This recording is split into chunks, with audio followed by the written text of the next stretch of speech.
సోదరీ సోదరులారా, మన వాక్య పాఠ్య భాగం ప్రకటన గ్రంథం 1వ అధ్యాయం 16 నుండి 20వ వచనం వరకు జాగ్రత్తగా వినండి. ఆయన తన కుడిచేత 7 నక్షత్రములు పట్టుకొని ఉన్నాడు. ఆయన నోటి నుండి 2 అంచులు గల వాడి అయిన ఖడ్గమొకటి బయలువెడలుతున్నది. ఆయన ముఖము మహా తేజస్సుతో ప్రకాశిస్తున్న సూర్యుని వలె ఉన్నది. నేనాయనను చూడగానే చచ్చిన వాని వలె ఆయన పాదముల యొద్ద పడ్డాను. ఆయన తన కుడి చేతిని నా మీద ఉంచి నాతో అన్నాడు, భయపడకు, నేను మొదటివాడను, కడపటివాడను, జీవించేవాడను, మృతుడనయ్యాను గాని ఇదిగో యుగయుగములు సజీవుడనై ఉన్నాను. మరియు మరణము యొక్క, పాతాళ లోకము యొక్క తాళపు చెవులు నా స్వాధీనములో ఉన్నాయి. కాగా నీవు చూచిన వాటిని, విన్న వాటిని, వీటి వెంట కలుగబోయే వాటిని, అనగా నా కుడి చేతిలో నీవు చూచిన 7 నక్షత్రములను గూర్చిన మర్మమును, ఆ 7 సువర్ణ దీపస్తంభముల సంగతిని రాయి. ఆ 7 నక్షత్రములు 7 సంఘములకు దూతలు. ఆ 7 దీపస్తంభములు 7 సంఘములు. ఆయన కుడి చేతిలో 7 నక్షత్రాలున్నాయి. అంటే ఆయన వశంలోనే ఉంది ఈ విశ్వమంతా. ఆయన నోటి నుండి 2 అంచులు గల వాడి అయిన ఖడ్గము బయలువెడలింది. ఖడ్గము అంటే దేవుని వాక్యమే. హెబ్రీ పత్రిక 4వ అధ్యాయం 12వ వచనం, దేవుని వాక్యము సజీవమై బలము గలదై 2 అంచులు గల ఎటువంటి ఖడ్గము కంటే వాడిగా ఉండి ప్రాణాత్మలను, కీళ్లను, మూలుగను విభజించేటంత మట్టుకు దూరుతూ హృదయము యొక్క తలంపులను, ఆలోచనలను శోధిస్తున్నది. దేవుని వాక్యం తీర్పు తీరుస్తుంది. ప్రతి ఒక్కరము దేవుని వాక్యపు తీర్పు క్రిందే ఉన్నాము. ఆయన ముఖము సూర్యుని వలె మహా తేజస్సుతో ప్రకాశిస్తున్నది. మనం ప్రకాశించే సూర్యుణ్ణి కన్నులు తెరిచి చూడలేము. అలాంటప్పుడు ఆ సూర్యుణ్ణి సృజించిన దేవుణ్ణి చూడగలమా? మహిమలో మహాప్రకాశంలో ఉన్న యేసుక్రీస్తును చూడగలవా? క్రీస్తు ఈ లోకంలో శరీరధారి అయి ఉండగా యోహాను ఆయనకు అతి సన్నిహితుడు. మేడగదిలో వారు భోజనానికి కూర్చున్నప్పుడు యోహాను యేసు వక్షస్థలం మీద ఆనుకుని ఉండేవాడు. అయితే పద్మసు ద్వీపంలో మహిమాన్వితుడైన క్రీస్తును చూస్తున్నాడు. ఇప్పుడాయన రొమ్మున ఆనుకొన్నాడా? ఆయనను చూచి నిశ్చేష్టుడైపోయాడు. ఆయన పాదాల చెంత చచ్చినట్లు అలా పడిపోయాడు. ప్రియశ్రోతలు, మనం ఆయనను ముఖాముఖిగా చూచినప్పుడు మనకెలాంటి అనుభూతి కలుగుతుందో ఊహించగలరా? యేసు మన స్నేహితుడు గదా. అవును, ఆయన మన నేస్తం. మహిమలోని క్రీస్తును చూచినప్పుడు యోహానులాగా చచ్చినట్లు పడతాము. యోహాను సువార్త 15వ అధ్యాయం 14వ వచనం, నేను మీకు ఆజ్ఞాపించే వాటిని చేసిన ఎడల మీరు నా స్నేహితులై ఉంటారు. యేసు స్నేహితులు ఆయనకు పూర్తిగా విధేయులు. ఆయన మహిమా సౌందర్యాన్ని తేరి చూడగలమా? అయితే ఆయన అంటున్నాడు, భయపడకు. దేవుడు మనిషితో ఈ మాట అంటున్నాడు, నీవేమీ భయపడకు. 4 విధాలుగా ఆయన మనకు అభయమిస్తున్నాడు. 1, నేను మొదటివాడను, కడపటివాడను. ఆయన దేవత్వం ఈ మాటలలో మనకు గోచరిస్తుంది. ఆయన నిత్యత్వము నుండి వచ్చాడు, తిరిగి నిత్యత్వంలోకి వెళ్లిపోయాడు. కీర్తనలు 90:2 వచనం, పర్వతములు పుట్టకమునుపు, భూమిని లోకమును నీవు పుట్టింపక మునుపు యుగయుగములు నీవే దేవుడవు. ఆయనకు ముందు ఎవరూ లేరు, ఏదీ లేదు. ఆయన తరువాత కూడా ఎవరూ లేరు, ఏదీ లేదు. ముందు నిత్యత్వం, వెనుక నిత్యత్వం. అది ఆయన దేవత్వం. ఆయనే మొదటివాడు, కడపటివాడు. ఇక 2, జీవించేవాడను, మృతుడనయ్యాను. ఆయన మరణ పునరుత్థానములు విమోచనాత్మకమైనవి.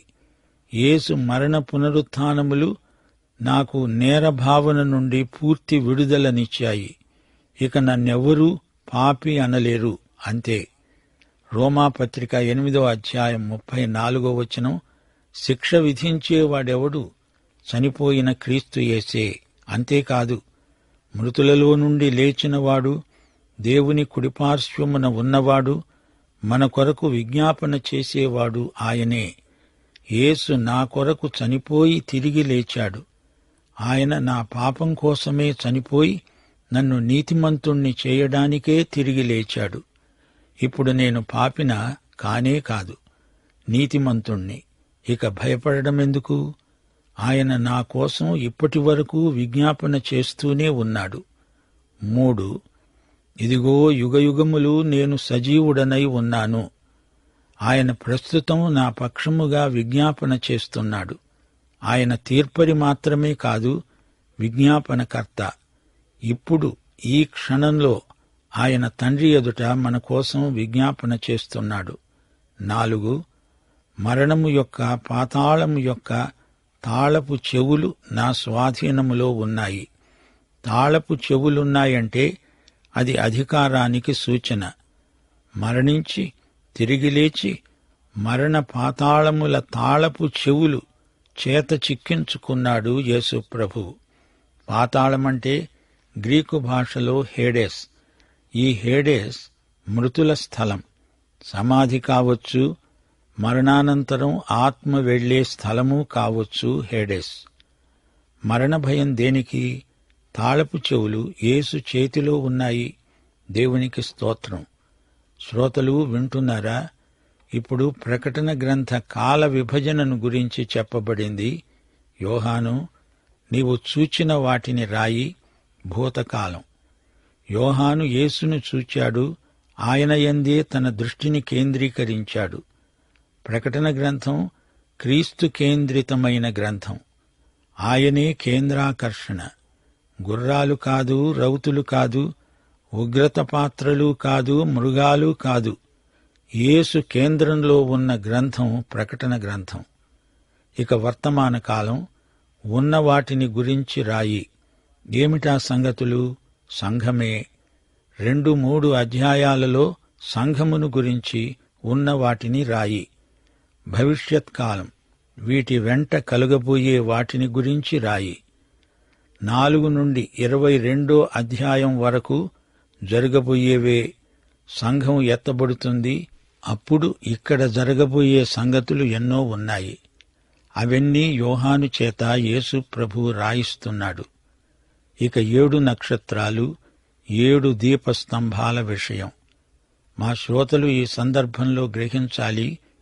యోహాను సంకేతాలు రాసినప్పుడు ఇవి సంకేతాలు అని స్పష్టంగా చెబుతాడు. లేకపోతే వాటిని మనం అక్షరార్థంగా తీసుకోవలసిందే. ప్రతి ఒక్కటి సంకేతం అనుకుంటే మీకీ గ్రంథం అర్థం కాదని మనవి చేస్తున్నాము. 7 నక్షత్రాలు, 7 దీపస్తంభాలు. 7 నక్షత్రాలను గూర్చిన మర్మమా? మర్మము అంటే పవిత్ర రహస్యం. అంతకు ముందెన్నడూ బయలుపరచబడనిది ఏదో అదే మర్మం. యోహానుకు మాత్రమే అది బయలుపరచబడింది గనుకే అది మర్మం. ఇప్పుడైతే అది బయలుపరచబడింది. మహిమలోని క్రీస్తును చూచినవాడు యోహానే. మరి పౌలు ఏమి చూచాడు? అపొస్తలుల కార్యములు 26వ అధ్యాయం 13వ వచనం, మధ్యాహ్నమందు నా చుట్టూ నాతో కూడా వచ్చిన వారి చుట్టూ ఆకాశము నుండి సూర్య తేజస్సు కంటే మిక్కిలి ప్రకాశమానమైన ఒక వెలుగు త్రోవలో ప్రకాశించటం చూచాడు. అంతే. సూర్యుణ్ణి కాదు, ప్రకాశం మాత్రమే చూడగలిగాడు. గాని యోహాను మహిమలోని క్రీస్తును ప్రత్యక్షంగా చూచాడు. దానికే పౌలు కండ్లు దెబ్బతిని కొన్ని రోజుల పాటు గుడ్డివాడైపోయాడు. మహిమలోని క్రీస్తును పూర్తిగా చూచినవాడు యోహాను. దేవునికి స్తోత్రం. 7 నక్షత్రాలు, 7 దూతలు.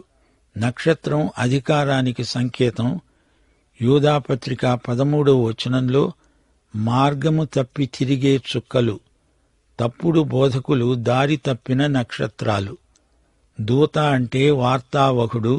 అతడు మనిషి కావచ్చు, దేవదూత కావచ్చు. అతడు బోధకుడు కావచ్చు, ఉపదేశకుడు కావచ్చు. 2-3 అధ్యాయాలలో సంఘపు దూతలు, సంఘ కాపరులు.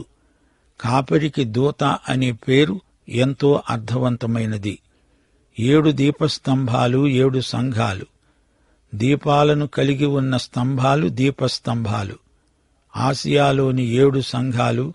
ఈ 7 సంఘాలు కలిసి దేవుని సంఘము యొక్క సమగ్ర స్వరూపాన్ని చూపుతాయి అని మనం గ్రహించాలి. ప్రియ శ్రోతలు, ప్రకటన గ్రంథం 1వ అధ్యాయం ముగిసింది. అసలు ప్రకటన గ్రంథానికి ఆదికాండం గ్రంథానికి ఉన్న సంబంధం మీరెప్పుడైనా గుర్తించారా? ఆదికాండంలో భూమి సృజించబడింది. ప్రకటన గ్రంథంలో భూమి అంతరించింది. ఆదికాండంలో సైతాను మొదటి తిరుగుబాటు చేశాడు. ప్రకటనలో సైతాను చిట్ట చివరి తిరుగుబాటు. ఆదికాండంలో సూర్యుడు, చంద్రుడు, నక్షత్రాలు భూమిని ఏలాయి. ప్రకటన గ్రంథంలో అవే భూమికి తీర్పు తీరుస్తాయి. ప్రకటన గ్రంథంలో సూర్యునితో నిమిత్తమే లేదు. ఆదికాండంలో సముద్రాలు ఏర్పడ్డాయి.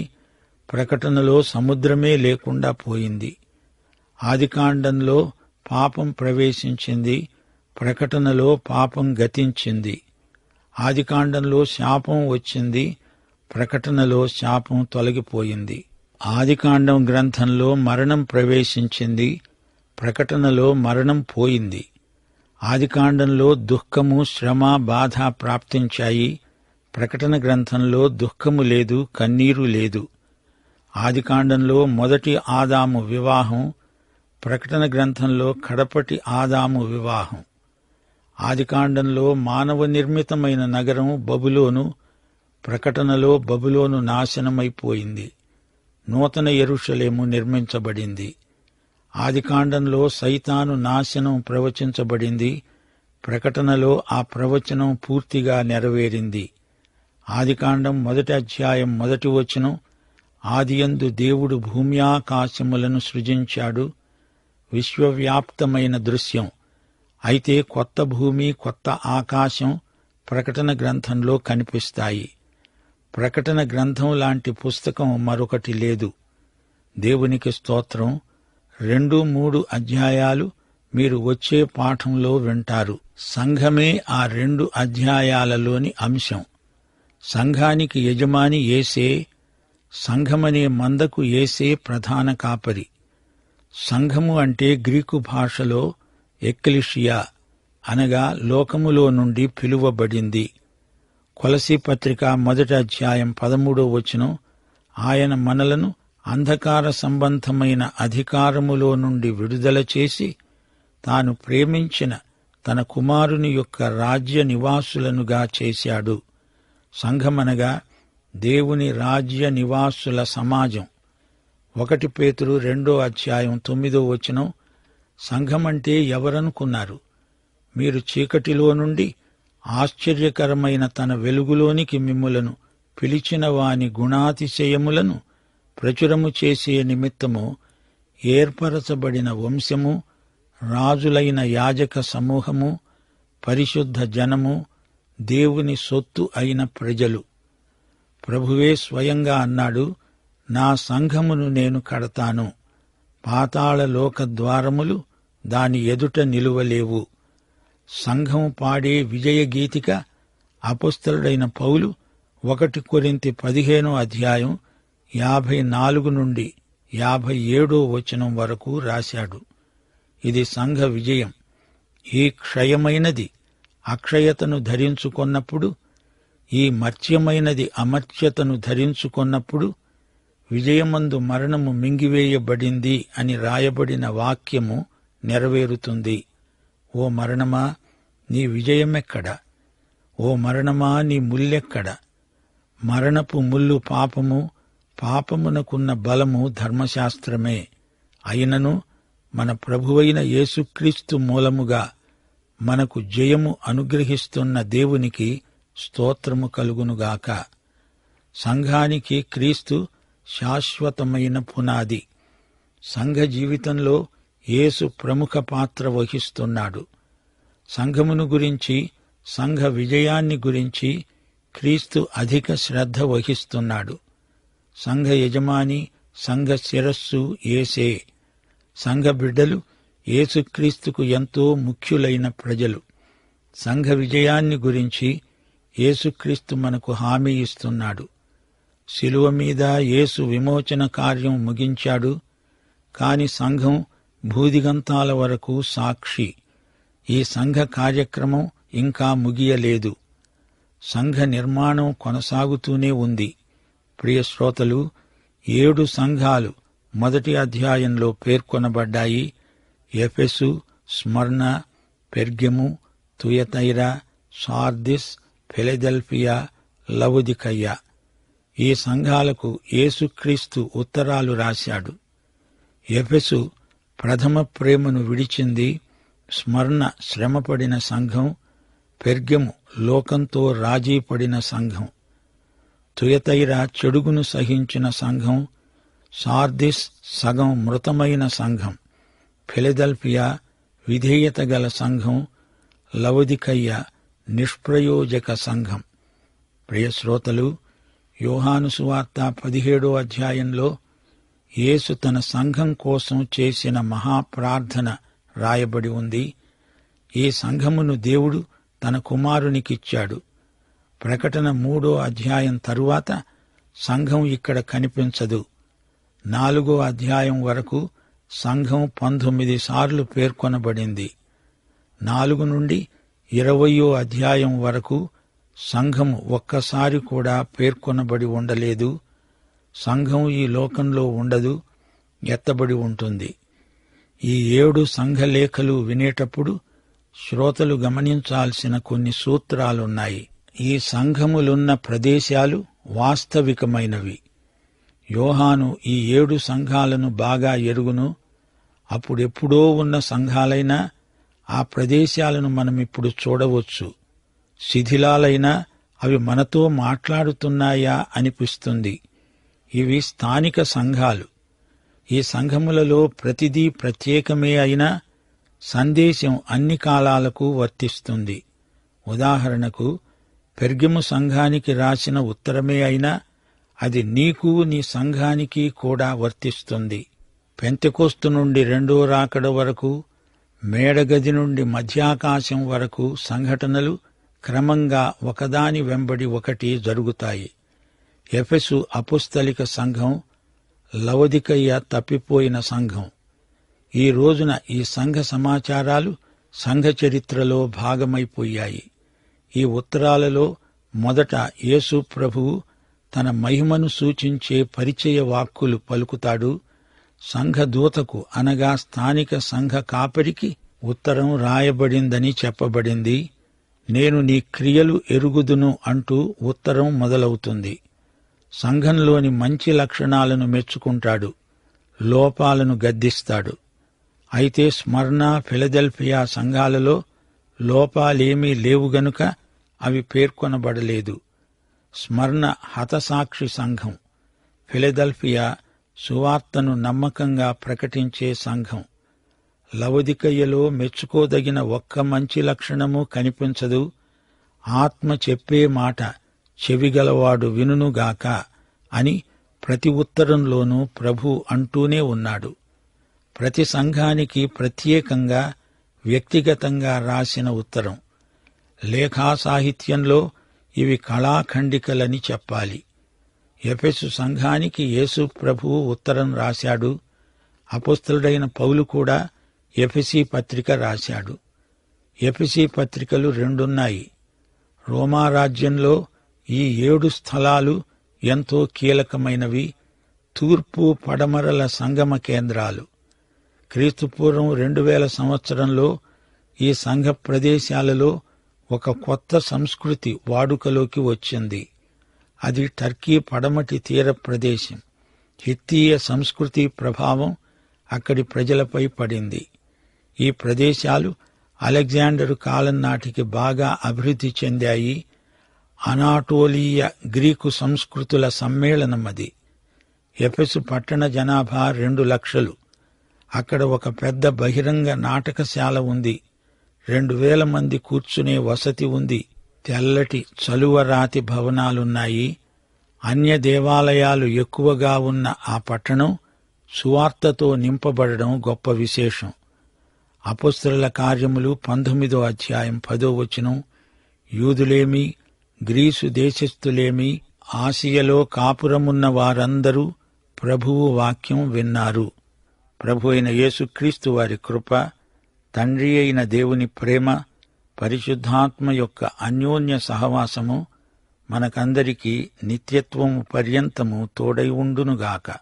ఆమేన్.